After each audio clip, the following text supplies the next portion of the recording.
नमस्कार भाई एवं बहन। आप सभी लोगों का स्वागत कर रहा हूं मैं इस वीडियो में। आप सभी लोगों को बता दूं, यहाँ पर भारत के लोगों के लिए, खासकर भारत देश के लोगों के लिए ये वीडियो होगा। आप सभी लोग ध्यान से सुनना। मैं आपको बता दूं, United India insurance company limited यानी UIIC नाम की एक इंश्योरेंस कंपनी है जो कि गवर्नमेंट ऑफ इंडिया की है और ये मिनिस्ट्री ऑफ फाइनेंस में आती है। अगर बात करें तो यहाँ पर UIICL यानी कि United India insurance company limited में एक नोटिफिकेशन रिलीज हुआ है। वैकेंसी आई है जो कि 300 लोगों के लिए आई है। मैं आपको बता दूं, असिस्टेंट पोस्ट पर यहाँ पर रिक्रूटमेंट निकाली गई है इस कंपनी द्वारा। ये एक इंश्योरेंस के लिए कंपनी को जाना जाता है और ये कंपनी जो है भारत देश में आज के समय पर है और ये गवर्नमेंट ऑफ इंडिया की कंपनी है। और आपको 1500 से ज़्यादा इनके ऑफिस देखने को मिलेंगे पूरे भारत देश में। और आपको बता दूं, ये कंपनी इंश्योरेंस से रिलेटेड सारे काम कर रही है और ये कंपनी में, इस कंपनी को आज के समय पर आप देखोगे तो असिस्टेंट के पोस्ट पर लोगों की ज़रूरत है। मतलब आप देखो कि इनको अपने ऑफिसेज में पूरे देश भर में 300 से ज़्यादा असिस्टेंट चाहिए। आप देख लो, यहाँ पर मैं लिख दूँ एक बार, 300+ इनको जो है अपने ऑफिसेज में UIICL यानी इस कंपनी में इनको 300 से ज़्यादा असिस्टेंट लोगों की रिक्रूटमेंट करनी है। ये करने जा रहे हैं। तो आप सभी लोग असिस्टेंट की वैकेंसी जो भी लोग लेना चाहें वो जा सकते हैं अप्लाई करने। 300 लोगों का यहाँ से सिलेक्शन हो जाएगा। अब ये होगा कैसे, सिलेक्शन प्रोसेस क्या होगा, एलिजिबिलिटी क्या होगी, qualification, age limit, salary, benefit, क्या काम करना होगा पोस्ट पर, और डेट्स क्या है फॉर्म के, और फॉर्म की फीस क्या है। ये बहुत इंपॉर्टेंट सारे पॉइंट हैं, तो इन सबको डिस्कस किया जाएगा इस वीडियो में। तो सभी भारत के लोग, ऑल इंडिया लोग, सभी लोग इस चीज़ को ध्यान से सुने एवं देखें। जो भी लोग भारत में किसी भी जगह से मुझे सुन पा रहे हैं एवं देख पा रहे हैं पूरे देश में, आप सभी के लिए ये वीडियो खास रहेगा, सिर्फ भारत देश के लोगों के लिए रहेगा। अगर आप दूसरे देश से हैं या दूसरी जगहों से हैं तो आपसे कहूँगा कि आप उन लोगों तक जानकारी पहुँचाएं जो भारत देश में हैं या भारत देश की नेशनैलिटी रख रहे हैं। तो आप देखिए, ये इनका ऑफिशियल वेबसाइट है। अभी नोटिफिकेशन और सारे लिंक मैंने आपको वीडियो के नीचे दे दिए हैं इस जॉब से जुड़े हुए, तो आपको परेशानी यहाँ पर ढूंढने में होगी नहीं कोई भी नोटिस को। अगर आप थोड़ा नीचे चले तो आपको यहाँ से भी नए अपडेट्स दिख जाते हैं। नहीं तो आप अगर यहाँ से इस तरीके से देखोगे पॉइंट्स में, तो इनमें आपको रिक्रूटमेंट सेक्शन करके एक चीज़ दिखने वाली है। जहाँ भी मिल जाए उसको आप क्लिक करके आपका ये नोटिफिकेशन देख सकते हो। ऊपर भी देख लीजिए, यहाँ नए नए अपडेट चल रहे हैं, तो आप इधर से भी देख सकते हो। चलिए हम नोटिफिकेशन की तरफ चलते हैं और पूरा डिस्कस करते हैं आप सभी के लिए। United India insurance company limited है।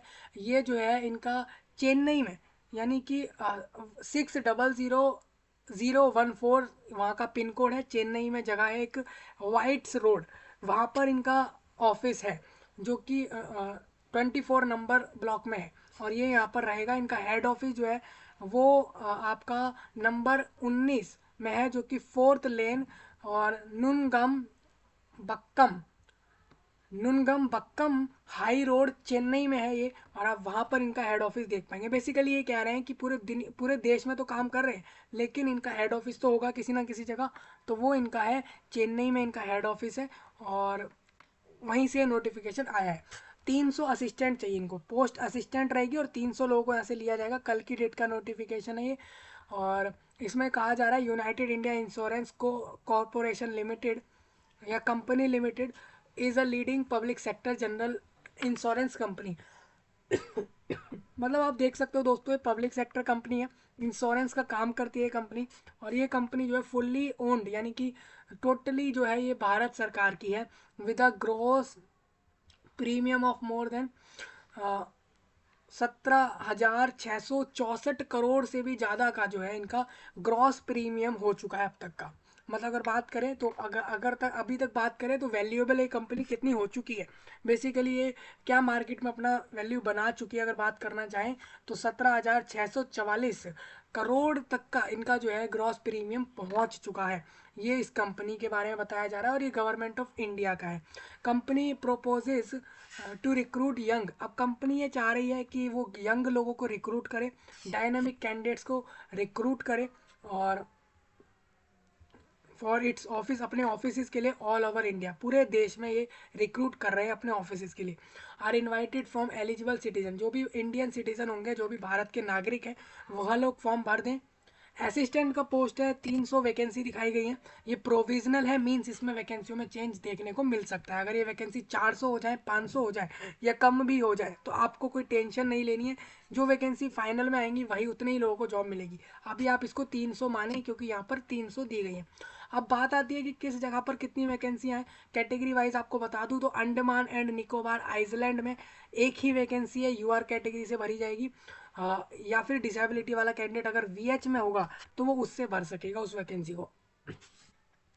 आंध्र प्रदेश राज्य में 8 वैकेंसियां हैं, 8 में से यूआर की 1 है, अनुसूचित जाति की 5 है, एसटी की 1 है और ईडब्ल्यूएस की 1 है। टोटल 8 वैकेंसी हैं।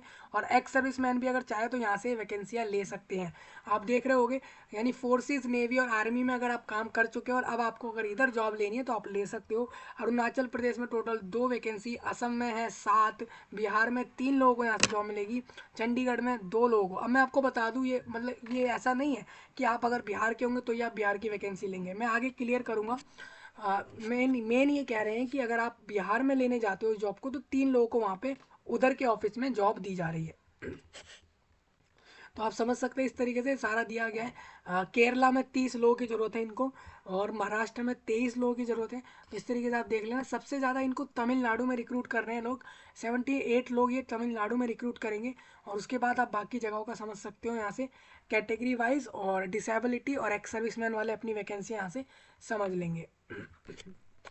ऊपर जो आप SC ST लिखा हुआ देख रहे हो वो कास्ट की फुल फॉर्म आप यहाँ से देख सकते हो, जो भी ऊपर आपने लिखी हुई देगी। 4% वैकेंसी टोटल डिसेबिलिटीज़ वालों को मिलेंगी टोटल में से। अगर आप 300 का 4% निकालो तो 1% जो हो जाएगा 300 का, वो हो जाएगा आपका 3। तो इसके हिसाब से आपकी 4 यानी कि 12 वैकेंसी आपको यहाँ पर डिसेबिलिटीज़ वालों के लिए देखने को मिलेंगी, क्योंकि उनका 4% रिजर्वेशन है गवर्नमेंट जॉब में, जो कि सेंट्रल गवर्नमेंट के रूल हैं इंडिया के। अगर आप पढ़ोगे तो आप वहाँ से आप देख पाओगे इस चीज़ को। सैलरी मैं आपको बता देता हूँ, इसमें सैलरी रहेगी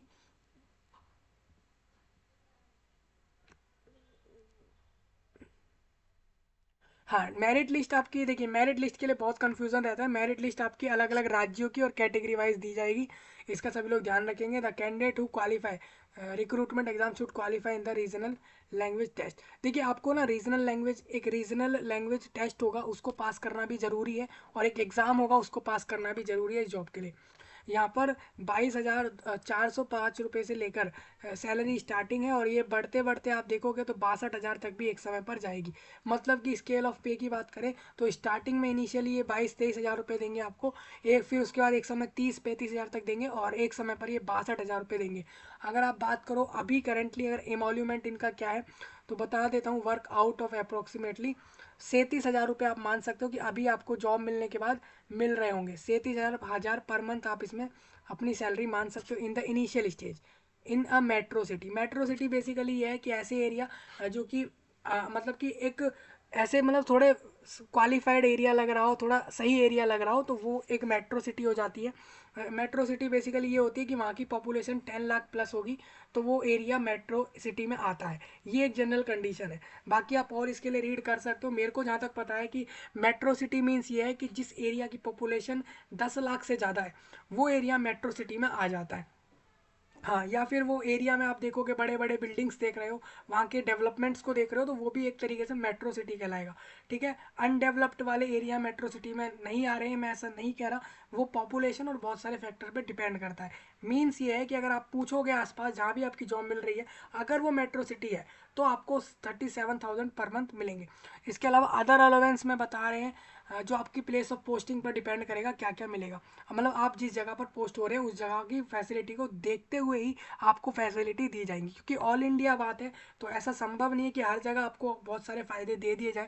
लेकिन ये कह रहे हैं benefit such as lump sum domiciliary medical benefits मिलेंगे, membership of group mediclaim policy for reimbursement of hospitalization expenses मिलेंगे, लीव ट्रैवल सब्सिडी मिलेगी and other staff welfare schemes भी यहाँ पर मिलती हैं। ये कंपनी ने बताया, मतलब कि सैलरी ही नहीं और भी बेनिफिट यहाँ पर है।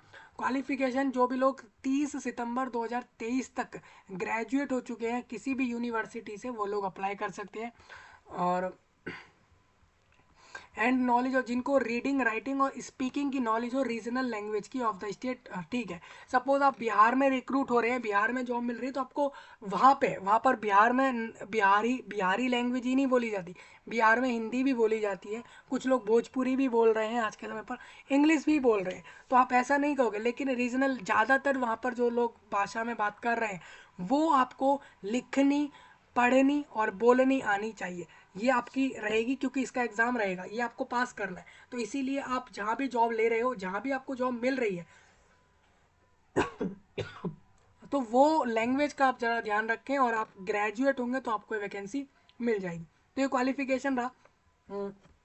एज लिमिट आप देखोगे तो वही है, 21 से 30 के बीच के एज ग्रुप वाले लोग फॉर्म भरेंगे। सपोज अगर आप 30+ हो तो आप ये ध्यान रखें कि आप SC ST होंगे तो 35 तक भी फॉर्म भर दोगे, 33 एज तक आप OBC वाले फॉर्म भर दोगे, डिसेबिलिटी वाले लोग जो होंगे वो 40 एज तक भी फॉर्म भर सकते हैं। तो ये आप सारे कंडीशन यहाँ देख ही रहे हो। बाकी आप अगर जनरल हो तो आप 21 से 30 के बीच में ही फॉर्म भर सकते हो। अभी करेंटली आपका एज ये होना चाहिए। बाकी आप रिलैक्सेशन देख ही सकते हो, किसको कितना एज में मिल रहा है वो आप यहाँ से देख लेना। ये पॉइंट आपका दिया गया है नोट करके कुछ, ये आप इसको रीड करना। ये कह रहे हैं कि सारे रिलैक्सेशन के बाद भी किसी को भी मैक्स टू मैक्स 45+ नहीं जाने दिया जाएगा। मतलब कोई डिसेबिलिटी वाला है, तो अगर वो डिसेबिलिटी वाला है और अनुसूचित जाति भी है वो, या जनजाति भी है, तो 15 साल रिलैक्सेशन होंगे उसके, ठीक है। क्योंकि सेंट्रल गवर्नमेंट का रूल यही है कि अगर डिसेबिलिटी वाला है तो उसको डिसेबिलिटी के भी रिलैक्सेशन मिलते हैं, प्लस उसके कास्ट के भी मिलते हैं। तो 15 साल हो जाएंगे, तो 30 + 15 45 एज तक वो जॉब ले सकता है। 45+ वालों को जॉब नहीं मिलेगी, कितने भी रिलैक्सेशन के बाद उनको जॉब नहीं मिलेगी। तो ये चीज़ें यहाँ क्लियर है।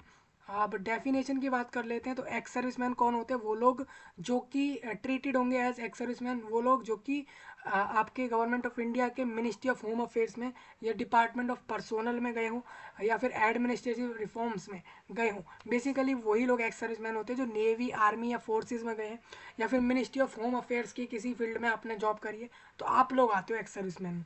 डिसेबल्ड एक्स सर्विसमैन भी होते हैं, उसमें भी आप रीड कर सकते हो सारे पॉइंट जो यहाँ लिखे हुए हैं। याद रखिए 30 सितंबर को आपका कंप्लीटली 21+ एज होना चाहिए और 30 बिलो होना चाहिए। बाकी आपका रिजर्वेशन के हिसाब से वहाँ फ़ायदे रहेंगे। बाकी ये डिसेबिलिटीज़ वाले पॉइंट आपके रीड कर सकते हैं, इंपॉर्टेंट है। ओपन OC मीन्स हो जाता है आपका, OC एक पर्सन है जो कि inability to execute distinctive activities associated with movement of self. मतलब ये आप अगर आप मान लीजिए लेपोरेसी क्योर्ड में है, सेवरल फैलेसी में है, ड्वार्फिम्स में है, मस्कुलर डेस्ट्रोफी है, या फिर एसिड अटैक विक्टिम है, तो आप सभी लोग OC नाम की डिसेबिलिटी में आते हो। तो आप लोग यहाँ से सारी चीज़ें देख सकते हो। ये सभी डिसेबिलिटीज़ वाले के लिए क्लियर करा है।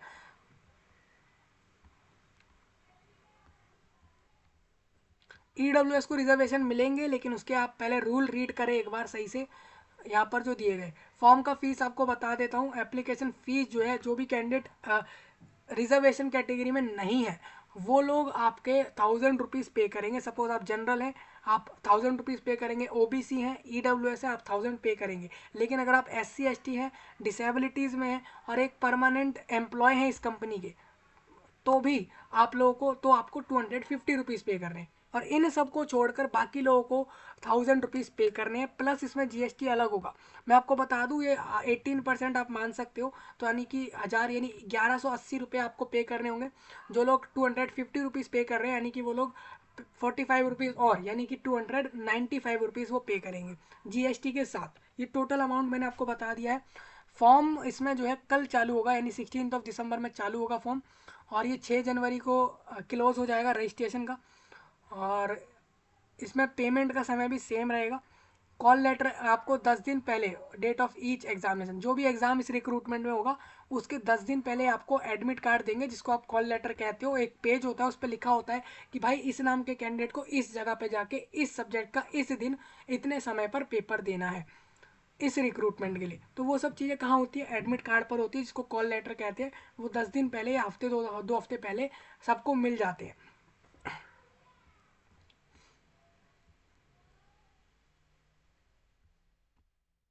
Candidate can apply for vacancy in one state only and can opt for a center of that particular state only। देखिए ये एक बहुत इंपॉर्टेंट पॉइंट हो गया है। मैंने जैसा कहा था कि आप जहाँ की रिक्रूटमेंट लोगे वहाँ का रीजनल लैंग्वेज आना चाहिए। आप कोई भी एक राज्य चुन लोगे जहाँ पे आपको जॉब लेनी है, ठीक है, और उस राज्य को चुनने के बाद आपको सेंटर भी उसी राज्य का रखना है जहाँ पर आप जॉब करोगे। जॉब करने के लिए अप्लाई कर रहे हो, वही स्टेट वही राज्य और वहीं उसी राज्य का सेंटर चूज करोगे। ये आपको ध्यान रखना है, क्योंकि और फिर आपको जॉब भी वहीं मिलेगी, ठीक है। तो आप इसके लिए रीजनल लैंग्वेज के तौर पर ध्यान दें कि आपको जो आती हो उस स्टेट को चूज़ करें। टेंटेटिव डेट ऑनलाइन टेस्ट की क्या रहेगी, तो फेबररी मंथ 2024 में इसका एग्ज़ाम हो सकता है इस जॉब के लिए। और एग्ज़ाम डेट जो है वो वेरी कर सकती है, मे बी वो वीक डे पर हो सकती है, हॉलीडे पर हो सकती है, यानी संडे सैटरडे में हो सकता है एग्ज़ाम, ये कहा जा रहा है। प्रोबेशन पीरियड रहेगा, मतलब कि जो लोग यहाँ से जॉब लेंगे वो कम से कम 6 महीने प्रोबेशन पर रहेंगे, और प्रोबेशन के बाद ही वो अपने आप को एक एम्प्लॉय परमानेंट मान सकते हैं।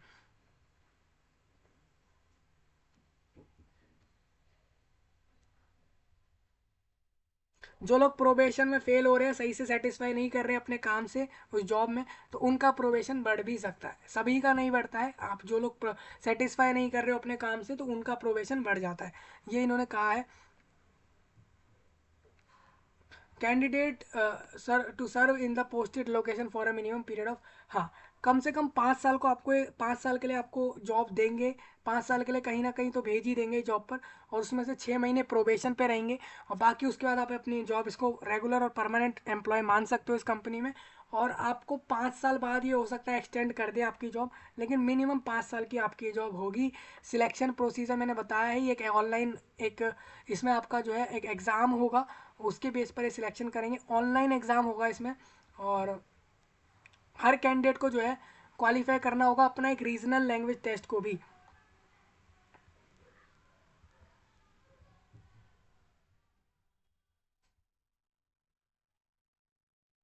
रिटर्न देखिए, ऑनलाइन एग्ज़ाम पास कर लोगे उसके बाद एक रीजनल लैंग्वेज टेस्ट होगा, और before final selection, final selection से पहले रीजनल लैंग्वेज टेस्ट लिया जाएगा, और उसके बाद ही आपका फाइनल सिलेक्शन किया जाएगा। हाँ, 120 मिनट का एक एग्ज़ाम होगा 2 आवर का, जो कि रहेगा इस तरीके से, आप देख लो। और टोटल 250 जो है उसमें मार्क्स का पेपर रहेगा। 2 घंटे का पेपर चलना है, 250 नंबर का पेपर है, और 200 क्वेश्चन वहाँ पर आ रहे हैं। हर सेक्शन से 40-40 क्वेश्चन रहेंगे। और ये ऑनलाइन एग्जाम के बारे में बात हो रही है। एमसीक्यू में मिलेगा, ऑब्जेक्टिव मीन्स वही हो जाता है। Test of reasoning, English language, numerical ability और जनरल अवेयरनेस और कंप्यूटर नॉलेज जैसे सब्जेक्ट यहाँ पर देखने को मिलेंगे। आपको एक करेक्ट ऑप्शन चूज करना है, ये इन्होंने बताया है। यहाँ पर पेनल्टी रॉन्ग आंसर की रहेगी, ये भी इन्होंने क्लियर करा है। और क्वेश्चन पेपर आपको हिंदी इंग्लिश दोनों में मिलेंगे।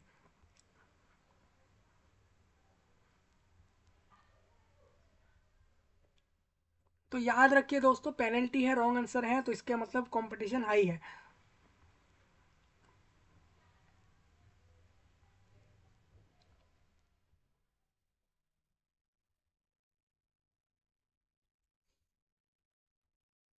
फाइनल सिलेक्शन जो आपका करा जाएगा वो ऑनलाइन एग्जाम के बेस पर, subject to qualifying in the regional language test.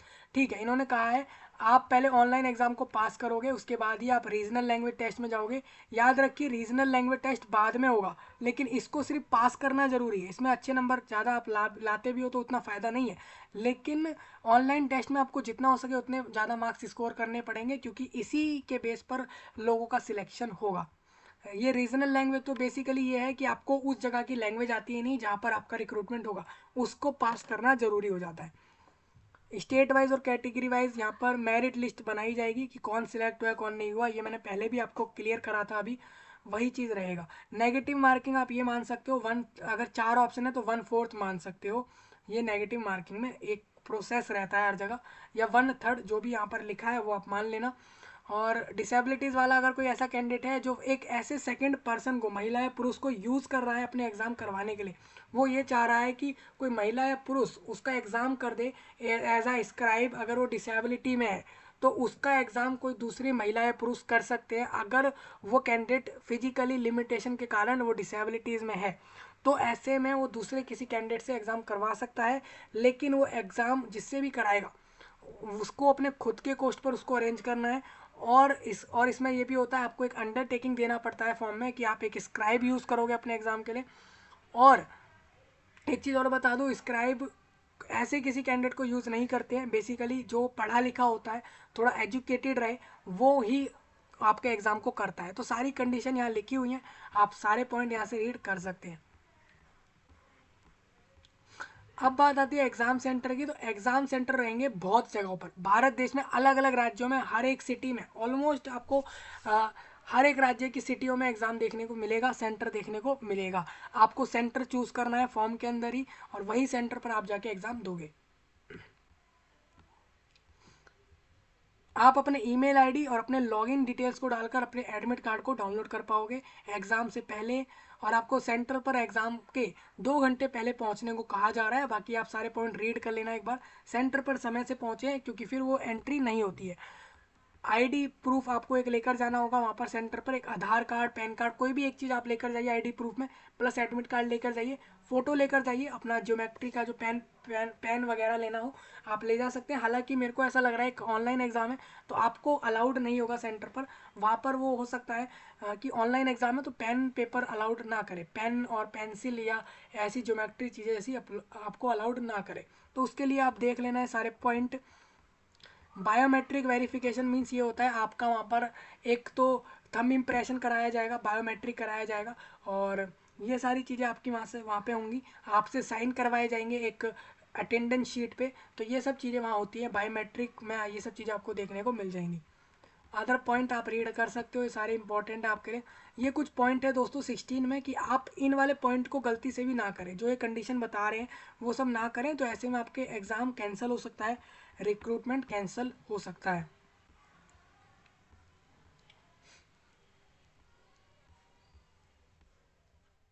मुझे उम्मीद है दोस्तों ये सारी चीज़ें आपको अच्छे से समझ आ रही होंगी।